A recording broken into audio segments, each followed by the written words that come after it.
Farmer और survivor का क्या मतलब होता है, ये आज की इस वीडियो में सीख लेते हैं। फॉर्मर और सर्वाइवर जो है वो फाइनेंशियल या लीगल कॉन्टेक्स्ट में इस्तेमाल होने वाली टर्म है और इसका हिंदी में मतलब होता है पूर्व या उत्तरजीवी। पर इससे आपको कुछ समझ नहीं आएगा, तो मैं आपको थोड़ा डिटेल में समझा देता हूँ कि इनका मतलब हिंदी और इंग्लिश में क्या होता है और किस तरीके से इनका इस्तेमाल किया जाता है। तो फॉर्मर और survivor is a term commonly used in financial and legal context, particularly in the context of joint accounts, investments और other assets। यानी कि जो फॉर्मर और सर्वाइवर है वो फाइनेंशियल या लीगल कॉन्टेक्स्ट में यानी कि फाइनेंशियल और लीगल संदर्भों में इस्तेमाल होने वाली एक काफ़ी कॉमन टर्म है और विशेष रूप से इसका जो इस्तेमाल है वो जॉइंट अकाउंट्स में किया जाता है। यानी कि जब दो या दो से ज़्यादा व्यक्ति इकट्ठा मिलकर खाता कोई खुलवाते हैं या कोई इन्वेस्टमेंट करते हैं या कोई एसेट खरीदते हैं तो उस समय इस टर्म का इस्तेमाल किया जाता है। It describes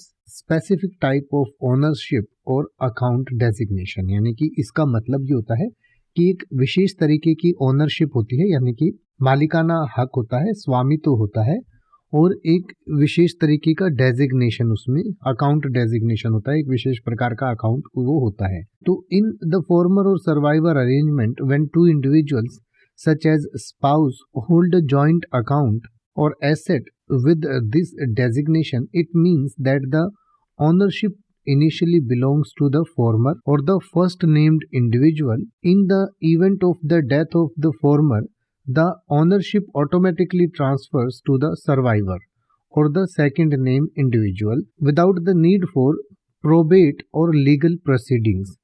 This designation ensures a smooth transition of ownership in case of the death of one of the account holder। यानी कि इसका मतलब ये हुआ कि जब कोई फॉर्मर और सर्वाइवर अरेंजमेंट में कोई अकाउंट खुलवाया जाता है, यानी कि मान लीजिए पति और पत्नी मिलकर एक जॉइंट अकाउंट खुलवाते हैं या कोई एसेट खरीदते हैं, तो उसमें मान लीजिए उनमें से किसी एक की भी मृत्यु हो जाती है तो दूसरा ऑटोमेटिकली उसका जो है ओनर बन जाता है। यानी कि फिर कोई लीगल प्रोसीडिंग करने की ज़रूरत नहीं है। यानी कि फर्स्ट नेम में मान लीजिए पहले पति है और फिर पति की मान लीजिए किसी वजह से मृत्यु हो गई तो ऑटोमेटिकली पत्नी को उसकी ओनरशिप ट्रांसफ़र हो जाएगी, उसके लिए कोई लीगल प्रोसीडिंग करने की ज़रूरत नहीं है। तो उस अरेंजमेंट को फॉर्मर और सर्वाइवर अरेंजमेंट कहा जाता है। इसके लिए एक उदाहरण से समझ लेते हैं।